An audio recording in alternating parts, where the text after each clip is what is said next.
there's a presence in my classroom that has not been present before. And that is the voice, the acknowledgement of African Americans during this time period. The 1619 project, these resources were just perfect for my students.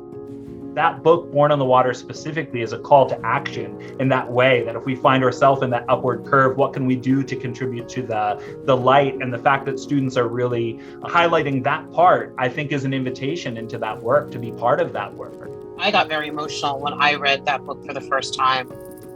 It was, for an avid reader as a child, it was literally the missing link, right? And it was my own history was the missing link.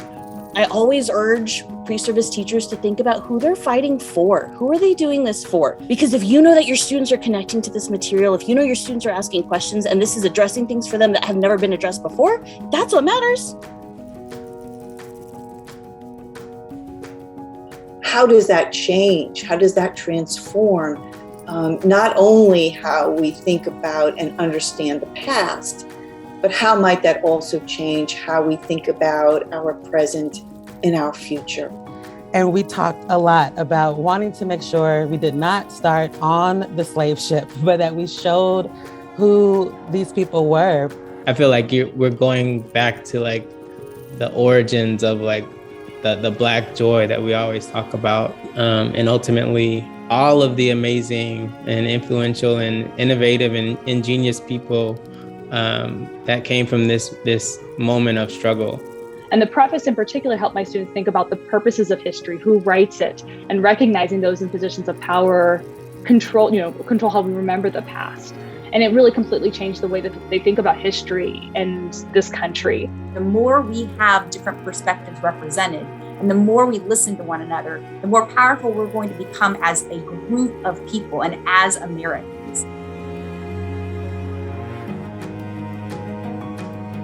That reframing has been important in getting people to re-engage or to realize that this is really about me positioning myself to stand up for myself, to stand up for what I believe in, to protect my aspirations.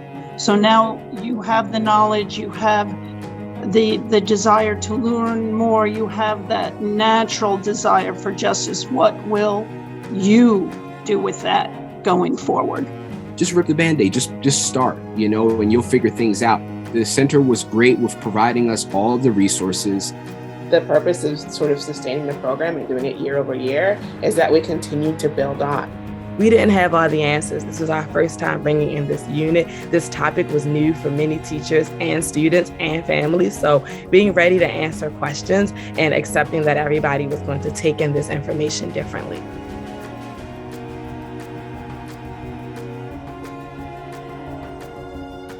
So just have grace with yourself, because it may be new to you as well, and that's okay. So you have to have enough grace on not only yourself, the text, the information, but just be free and be open to that. You're going to learn something through an experience, and then you're going to teach it, and it's just going to keep going.